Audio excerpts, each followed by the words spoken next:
जब ऐसा हो जाता है तो तदा दृष्टु स्वरूपे अवस्थानम, वो दृष्टा जो है दृश्य विलीन हो गया, और दृश्य विलीन हो जाने से वो दृष्टा अपने स्वरूप में, आत्म स्वरूप में, ब्रह्म स्वरूप में स्थित हो गया।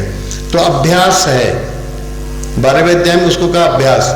फिर उसको और स्पष्ट करते हैं कि ये शरीर जो है यही खेत है, इसमें तुम बोना क्या चाहते हो। इदं शरीरं कौन्तेय क्षेत्रमित्यभिधीयते एतद्यो वेत्ति तं प्राहुः क्षेत्रज्ञ इति तद्विदः।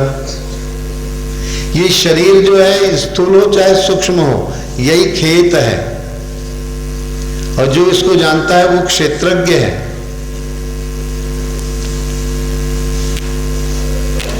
तुलसी यह तन खेत है, मन वच कर्म किसान। पाप पुण्य दुई बीज हैं, भवे सो लवे।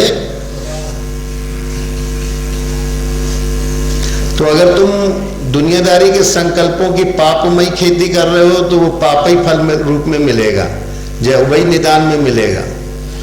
तुलसी यह तन खेत है, मन से, वाचन से, कर्म से एक ही स्तर को पकड़ लो। मन वचन एक दिशा में चले तो वास्तविक कर्म बन जाएगा, और वो ओम नाम जपने में आ जाएगा। तो दृष्टा अपने स्वरूप में स्थित होकर और वृत्तियों का निरोध हो जाता है, कुछ बचता ही नहीं। जैसे ओम नाम आपको अभी करके दिखवाए, और कहने से पूरा ब्रह्मांड जो है कहाँ जाता है, पिंड में, और ऊ कहते हो तो पिंड कहाँ चला जाता है, मेरुदंड में। और जब म कहते हो अनुस्वारिक होके तो मेरुदंड पूरा विलीन होते होते होते होते होते ब्रह्म स्वरूप हो जाते हो। पर इसको मानसिक रूप से करना है, वैखरी वाणी से इसलिए कराएगी, नहीं तो बताने में नहीं आएगा। और बताना तो वाणी से है, तो निर्वाणी मुद्रा में तो बातचीत होगी नहीं, ओम ही निकलेगा। निर्वाणी मुद्रा में जीभ को नीचे के दांत की जड़ में गाड़ दो तो मन से और मुंह से ओम ही निकलेगा, और कुछ निकलेगा ही नहीं।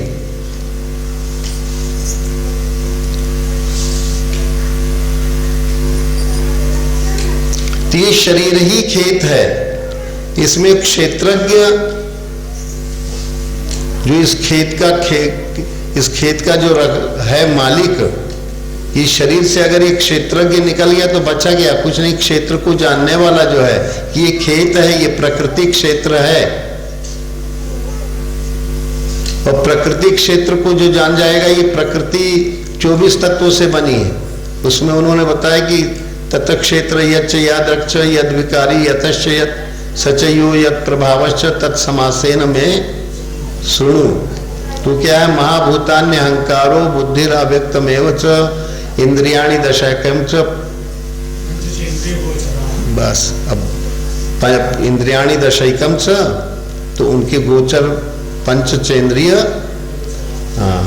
इंद्रियों के गोचर पदार्थ 5 विषय है।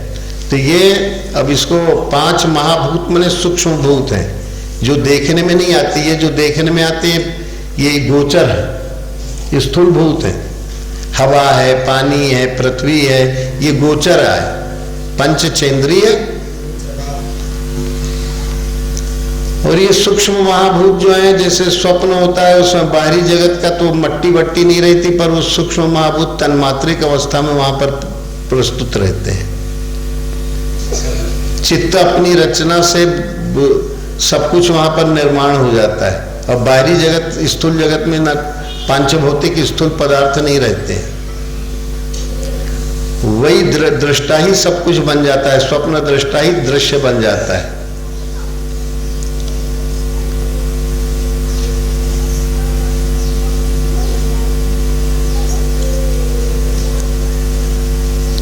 और तीसरी अवस्था है ये सुषुप्ति। यहां पर शरीर और मन के भाव विलीन रहते हैं, अभाव हो जाता है। पुरुष अभाव को भी जानने वाला जब इसका भाव हो जाता है, किसी को बहुत पीड़ा हो तो उसको नींद का इंजेक्शन दे देते हैं, सो जाए। जब उठता है तो उसको पीड़ा, ऐसी साधारण जो गहरी नींद आती है किसी को, तो गहरी नींद लाने के लिए अनिद्रा के रोग से बहुत लोग बेचैन हैं। और उनको आज एक आसन ही बता दें, कल भी बता देंगे। कौन करेगा? तुम करोगे बबलू? अच्छा साहब तुम करके दिखा दो। वहां आ जाओ, आगे जाना, नहीं तो यहां से देख नहीं पाएंगे लोग। और आगे जाओ। हाँ थोड़ा और उधर वाले में। हाँ और हाँ देखो अब ये खड़े हैं सीधे, अब ये घुटने के बल आ जाएंगे, घुटने के बल आ जाओ। अब दोनों हाथ जोड़ के सीधे नीचे लगा दो और सिर बीच में लग जाए जमीन में। अब देखिए कमर उठी हुई है और इस आसन को अगर कोई 15-20 मिनट 25 मिनट आधा घंटा कर ले तो जिसको नींद ना आती हो तो नींद आ जाएगी।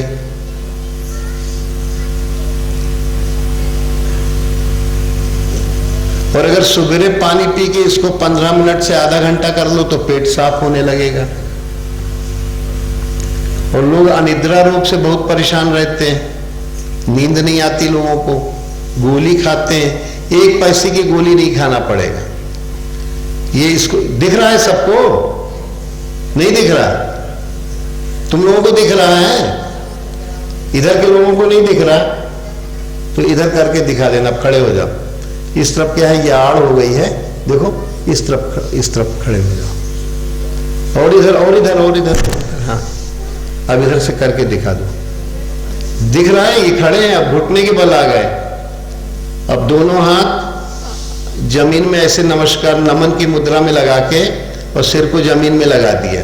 इधर दिख रहा है सबको? हाँ पहले नहीं दिख रहा था, इधर के लोग तो देख रहे थे, इधर के नहीं देख पा रहे थे। इसको 15 मिनट से लेके और जांग की हड्डी बिल्कुल सीधी रहे। हाँ हाँ तो 15 मिनट केवल कर लो तो गहरी नींद आने लगेगी। और एक शरीर में कोई भी रोग हो,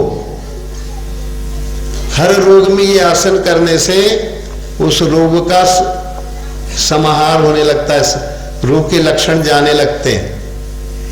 ये शरीर की चर्चा आई, इदम शरीरम कौन्तेय क्षेत्रमित्य विधीयते एतद्यो वेत्ति तम प्रभु क्षेत्रज्ञ। जो इसको जानता है वो क्षेत्रज्ञ है, वो आत्मा है।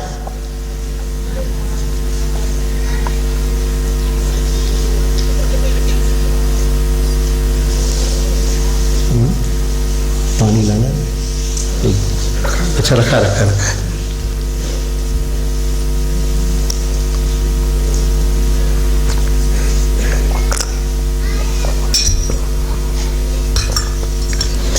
तो शरीर क्षेत्र है, क्षेत्र फिर क्या है भाई?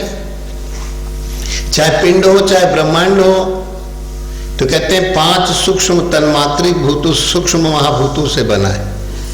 और जहां अव्यक्त दशा माने जैसे सुषुप्ति अवस्था में अव्यक्त न शरीर रहता है न मन रहता है।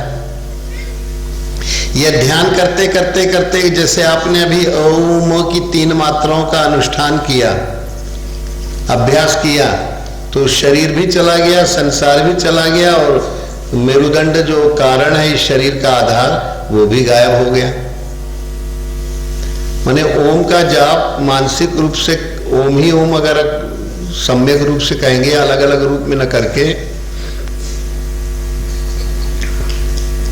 तो ये सब लाभ आपको मिलते जाएंगे। आप शरीर के दृष्टा हो जाएंगे, दृश्य नहीं बन के नहीं भटकेंगे।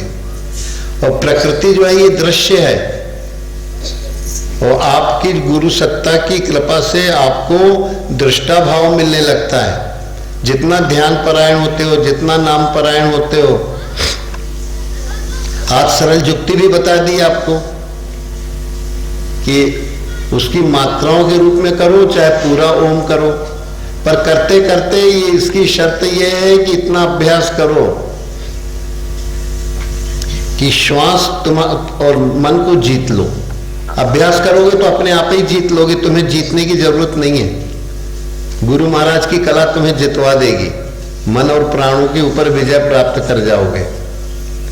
तो ये निरंतर चलता रहे। तो ये इसको करने से इतना अभ्यास करोगे तो घोकते घोकते नाम जपते जपते जपते जपते जपते जपते जपते जपते और तुम्हारे अंदर उस कला का विकास हो जाएगा।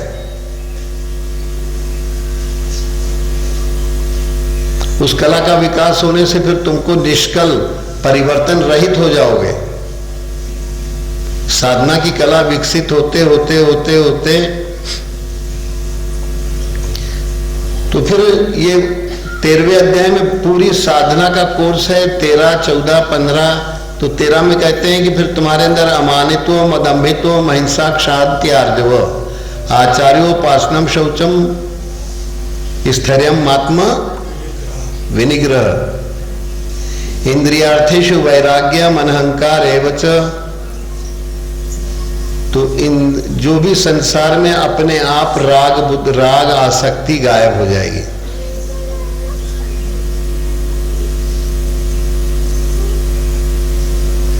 आचार्योपासनम शौचम, शुचिता कैसे आती है? अब अमानी बनना है, अगर साधक है तो निरभिमानी होगा। अमानित्वम, फिर वो शरीर का दिखावा नहीं करेगा। दंभ नहीं, सबसे बड़ा दंभी कौन है? पाखंड कौन है? हम अपने को शरीर बनते हैं। और अगर गुरु कृपा हो गई सबके ऊपर तो ये दंभ पाखंड छूट जाएगा। अभिमानी शरीर का अभिमान बनता है, बुद्धि का अभिमान बनता है। ये सारे अभिमानों की जड़ काटने के लिए कहते हैं शरीर का दिखावा मत करो, आडंबर मत, अपने को शरीर मत मानो। कैसे? अमानित्व, मदम्भित्व, अहिंसा। तो अहिंसा कैसे आती है? जब तक मन में कोई ना कोई संकल्प होंगे, किसी न किसी से लड़ोगे। तो अमानित्व, मदम्भित्व, महिंसा, शांति, क्षमाशील हो जाओ, आर्जव, सरलता आ जाए। और ये बनता है आचार्योपासनम शौचम, स्थैर्यम, आत्म विनिग्रह। अपने गुरु महाराज की उपासना में लग जाओ। आचार्योपासनम, जो आचरण देने वाले गुरु महाराज हैं, जो स्वयं उस आचरण में रहते हैं और दूसरे को भी वो ब्रह्माचरण की प्रक्रिया बताते हैं।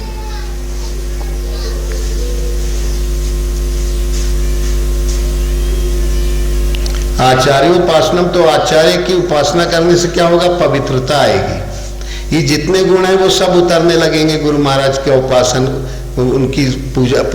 पूजा मतलब बाहर से नहीं, अंदर से वो ध्यान विधि में लग जाओ। आचार्योपासनम शौचम, स्थिरता आ जाएगी।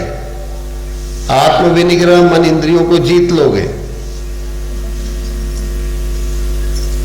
इंद्रियार्थेषु वैराग्य, जो कुछ भी आंख, नाक, कान, मुंह से इनके विषय ही अपने आप निवृत्ति को प्राप्त हो जाएंगे। इंद्रियार्थेषु, राग मुक्त हो जाओगे और निरहंकार हो जाओगे। इंद्रियार्थेषु वैराग्य, मन, अहंकार, जन्म मृत्यु जरा व्याधि दुख दोषानु।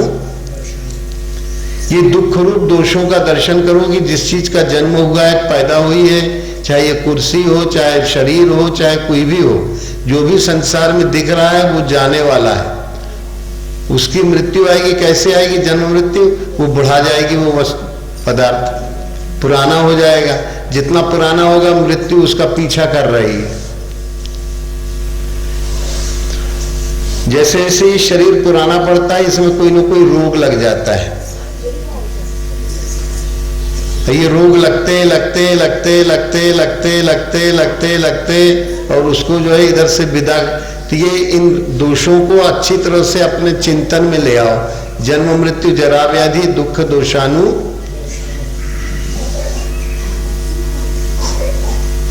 अशक्तिर अनभिष्वग पुत्रदार ग्रहादिशु।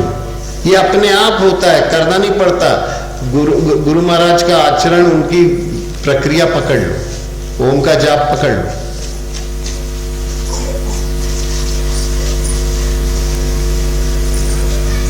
सबसे असंग हो जाओगे। घर द्वार परिवार रहोगे पर असंग रहनी मिल जाएगी।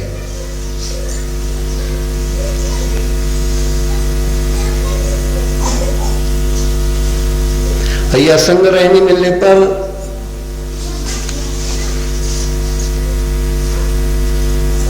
विविक्त देश सेवित्व मरतिर जन संसदी।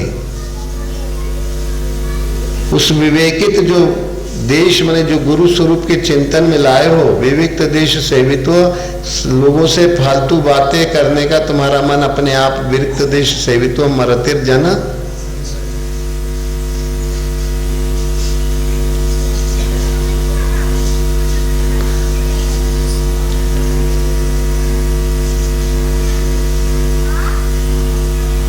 नित्यम, हाँ अच्छा उसमें रह गया, नित्यम च समचित्तत्व निष्ठानिष्ठोप पत्तिषु।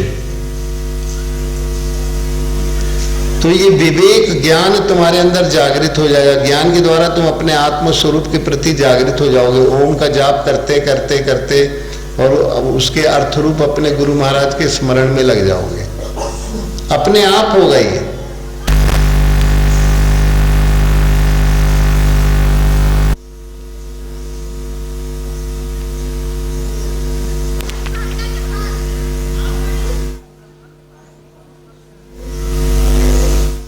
और फिर अध्यात्म ज्ञान नित्यत्वम तत्व ज्ञानार्थ दर्शनम। आत्मा की अधिकता जो आपको 8वें अध्याय में बताए थे कि आत्मा की अधिकता कब आएगी? अध्यात्म ज्ञान नित्यत्वम तत्व ज्ञानार्थ दर्शनम। आत्मा की अधिकता का बोध। ये शरीर तो है पर शरीर आदि भौतिकता का आपको स्मरण जल्दी होता है। भूतागति चढ़ी रहती है अधिक, तो अधिभौतिक तो अधिभूतम क्षरोभाव। तो ऐसे उन्होंने कहा कि अध्यात्म ज्ञान नित्यत्वम तत्व ज्ञानार्थ। तो कहते हैं मई चानन्य योगे न भक्तिर व्यभिचारिणी। तो चलती फिरती भक्ति ना हो कि 1 मिनट तो भक्ति में लगे और फिर बाद में जो है भाग गए उधर से कहीं इधर उधर भटक। ये वैश्या बुद्धि नहीं होना चाहिए। मई चानन्य योगे न भक्तिर अव्यभिचारिणी। हाँ मने व्यभिचारी तो है नहीं, अव्यभिचारी है। भक्तिम तो भक्तिम अव्यभिचारिणी।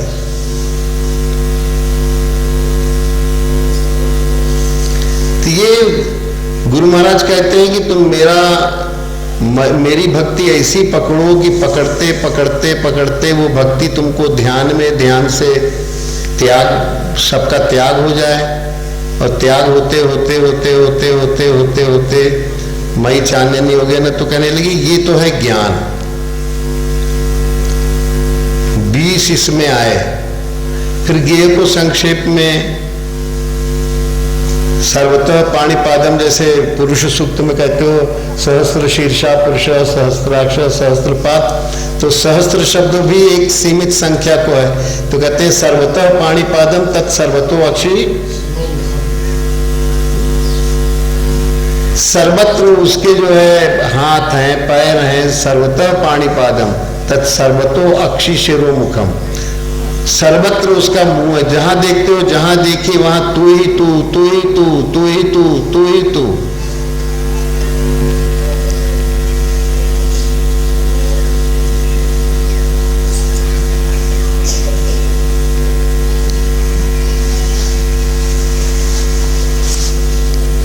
तो सर्वतः पाणिपादम तत्सर्वतो अक्षि शिरोमुखम सर्वतः श्रुति मावृत्य। तो सर्वतः श्रुति मल्लोके सर्वमावृत्य तिष्ठति।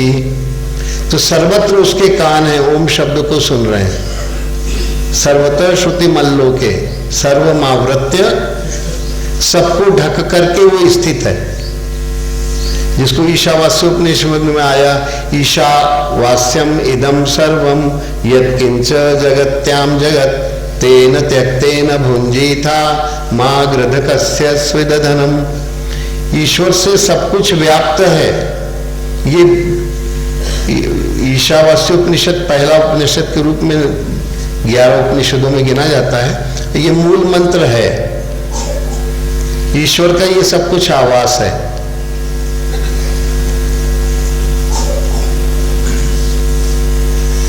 और अगर इसको पकड़ लिया तो सब कुछ पकड़ में आ गया। सर्वमावृत्य, वो कैसे स्थित है? सबको ढक करके, सबको आवृत्त करके, सब में स्थित होके और सबसे अलग रह के। सब में स्थित होना सर्वमावृत्य। ऐसे ले लो कि सब सबके अंदर है, अनवहित है, और व्यतिरेक सबसे अलग है, वो किसी में नहीं है।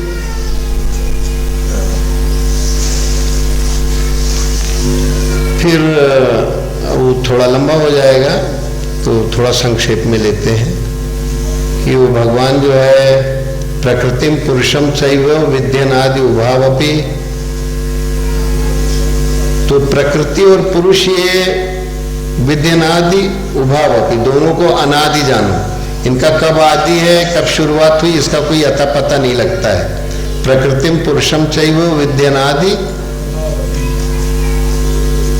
तो ये प्रकृति कर्म करवाती है, प्रकृति में क्रियाएं होती हैं, जिसको वो आगे चल के उन्होंने कहा कि प्रकृति व क्रियमाणानि गुण कर्माणि सर्वश अहंकार विमूढ़ात्मा करता हो मिति।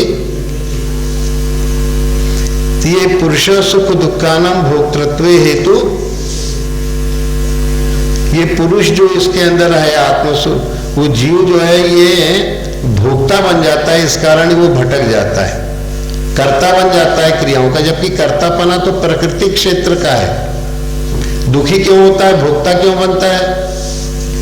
कार्य करण कर्तृत्व, कर्तापना प्रकृति का गुण है, आत्मा का नहीं है। कार्य, ये जो जगत कार्य बताया, ये अव्यक्त के बाद जो भी ऐसे महत्त्व हुआ, अहंकार हुआ, मन हुआ, इंद्रियां हुई, ये सब रचना बनती चली गई।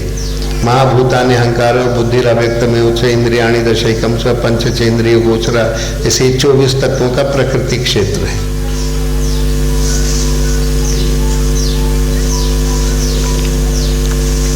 इसको सिमटने लगता है ये, इसको जानना इसलिए जरूरी है कि क्रियाएं और करण माने अंतःकरण बहिकरण 14 है।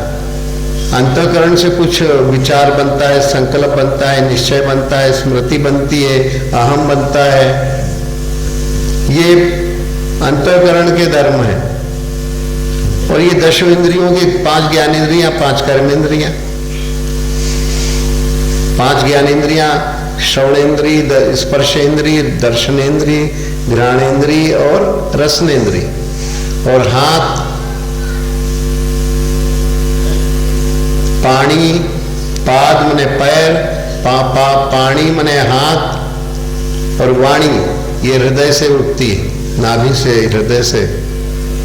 और हगने मूतने के रास्ते उपस्थ उपायु, ये 5 कर्मेंद्रियां हैं। तो ये प्रकृति क्षेत्र, शरीर प्रकृति का है, कोई हम नहीं है, तुम नहीं हो। ये किसका है? प्रकृति क्षेत्र का है। और प्रकृति क्षेत्र में कार्य करण मने ये अंतःकरण बहिकरण 14, और इसका कर्तापना जो है वो प्रकृति क्षेत्र का है कर्तापना। पर जीव अपने ऊपर कर्तापना ला देता है, मैंने ऐसा किया, मैंने वैसे ही, प्रकृति करा रही है और जीव उसमें जबरदस्ती दाल भात में मूसर चंदा हो जाता है। यही गड़बड़ है।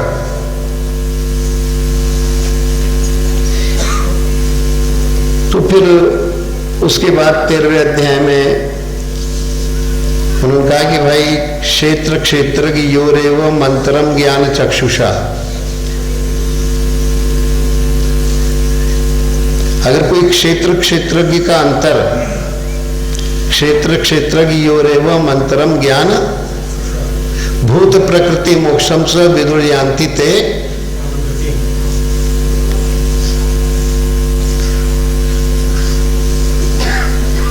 तो भूत प्रकृति जो भूतागति की प्रकृति, इसका मोक्ष हो जाएगा। भूत प्रकृति मोक्षम स विदुर्यांति ते परम, उस परम स्वरूप को अनुभव में लाने लगेगा। पर उसको गुरु महाराज की दी हुई दृष्टि, एक रामायण की चौपाई, उससे ये सरल हो जाएगा। श्री गुरु पद नख मणिगण ज्योति, श्री गुरु पद नख मणिगण ज्योति, सुमिरत दिव्य दृष्टि योति, सुमिरत दिव्य दृष्टि होती दलन मोतम सोष प्रकाशु दलन मोहतम सोस प्रकाशु बड़े भाग्य उर आवहि जासु बड़े भाग्य उर आवहि जासु। 13वें अध्याय में भी मई चानन्य योगेन मैंने आचार्य के गुरु महाराज के स्वरूप को अव्यभिचारी ढंग से मैंने कोई दूसरा बीच में घुस न जाए, केवल गुरु महाराज मई चानन्य योगेन अनन्य योग से तुम मेरी भक्ति करो, अर्जुन को आदेश दे रहे हैं। ज्ञान का प्रसंग है पर भक्ति वहां पर प्रवेश कर गई है, ज्ञान भक्ति युक्त है। तो कहते हैं कि ऐसा करने पर गुरु महाराज के स्वरूप को नहीं तो कोई कहेगा यहाँ गुरु महाराज तो है नहीं, तो देख लो मई चानन्य योगे ना भक्ति, तो कोई तर्क कर सकता है कि यहाँ तो ज्ञान का प्रसंग है, यहाँ तो ये आया ही नहीं, स्पष्ट आया हुआ है कि वो श्री कृष्ण सदगुरु के रूप में कहते हैं मई चानन्य योग, अनन्य योग से तुम मई चानन्य योगे ना भक्ति अव्यभिचारिणी।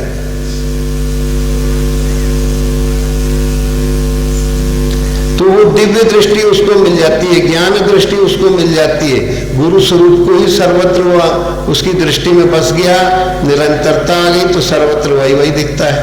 तो प्रकृति के 14वें अध्याय को संक्षेप में तीनों गुणों का बना हुआ ये प्रकृति क्षेत्र है, और इसको गुरु चिंतन करते करते 14वें अध्याय में आएगा कि इसको काट डालो। मम योनिर महद ब्रह्म तासाम गर्भ दधाम में हम, ये प्रकृति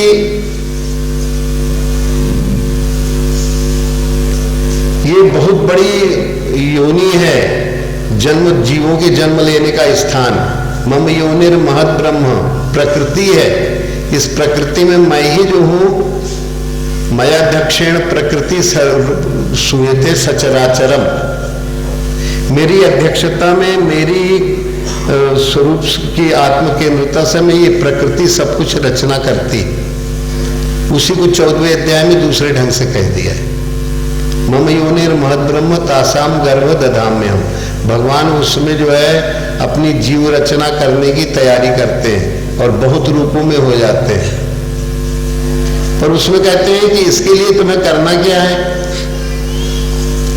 गुणातीत अगर तुमको होना है, गुणों की प्रक्रिया में कभी ऊर्ध्वम गच्छति सत्वस्था मध्य तिष्ठन्ति राजसा जघन्य गुण वृत्तिस्था, तो जघन्य गुण वृत्ति माने अधोगामी वृत्ति में तमोगुण के द्वारा होता है, और प्रकाश क्रिया स्थितिशीलम, तो सत्वगुण से प्रकाश मिलता है, चाहे भगवान की तरफ चले जाओ चाहे भोगों की तरफ चले जाओ।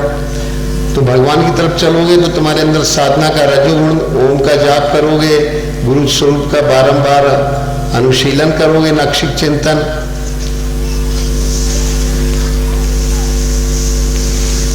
तो ये प्रक्रिया चालू हो जाएगी। तो क्षेत्र क्षेत्र की योर एवं, क्षेत्र शरीर और शरीर में रहने वाला जो इसका मालिक जालिक है उसका अलग अलग कैसे विभाग करोगे, दिव्य दृष्टि से, ज्ञान दृष्टि से। और अगर इसका विभाग कर लोगे तो भूत प्रकृति, भूतागति की जो ये प्रकृति, इससे मुक्त होकर के परम गति को प्राप्त हो जाओगे। अब आया 15वां अध्याय, उसको थोड़ा संक्षेप में लेंगे। कितना बजा भाई, थोड़ा ज्यादा ना हो जाए, 4:21, चलो 15 मिनट हो गए, 15-20 मिनट। कोई थके तो नहीं हो रहे? हाँ हाँ, सुनत रहो, कुछ अमृत प्रवेश करेगा। तो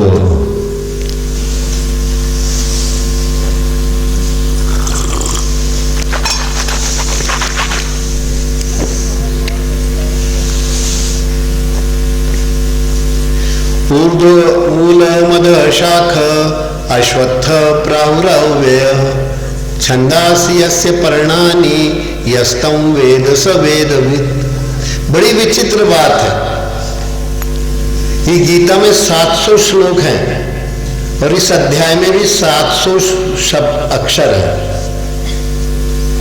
मैंने पूरे गीता का ये सार है। गीता में 700 श्लोक की गीता है और 700 ही अक्षर इसमें 15वें अध्याय में आए। गिनना हो किसी को तो गिन लेना। बहुत अद्भुत है। ये पूरा शास्त्र का निचोड़ ही 15वां अध्याय बताता है। ये ऊर्ध्वमूल, ये मस्तिष्क जो है, ये इसका जड़ है। जैसा बुद्धि होगी वैसे ही उसका, जैसा बुद्धि का निश्चय आत्मा का निश्चय होगा तो फिर मन में वैसे ही संकल्प होंगे, फिर वैसी भूतागति बनती चली जाएगी। अगर बुद्धि में भगवान का निश्चय है, आत्मा का गुरु भगवान का निश्चय है, तो उसकी गति जो है ऊर्ध्वमुखी हो जाएगी।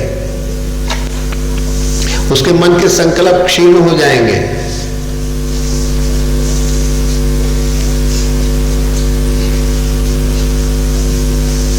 अधश्च मूल्यान अनुसंततानि कर्मानुबंधिनी, एक बड़ी महत्वपूर्ण बात उसमें कही गई है। नीचे जाने वाली जड़ें केवल मनुष्य लोक में है, औरों में नहीं है। मनुष्य शरीर में ही मस्तिष्क से रीढ़ की हड्डी में ज्ञान तंतु गए हुए हैं। अधश्च मूल्यान अनुसंततानि कर्मानुबंधिनी,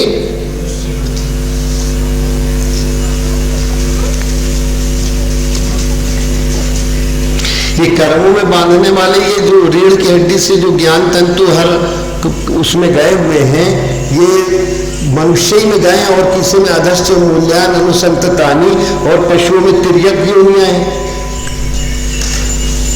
वृक्षों में ऊपर जाने वाली है। तो मनुष्य में अधश्च मूल्यान अनुसंततानि। अब इसको संक्षेप में इसको अक्षर अक्षर के रूप में कहा गया, भगवान पुरुषोत्तम गुरु सत्ता पुरुषोत्तम रूप में है।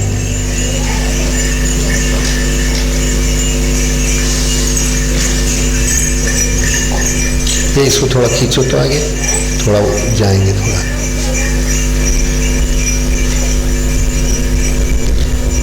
बस अभी आते हैं।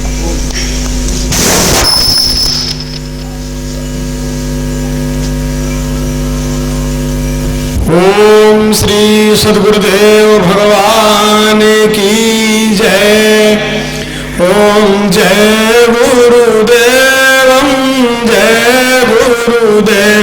ओम जय गुरुदेव।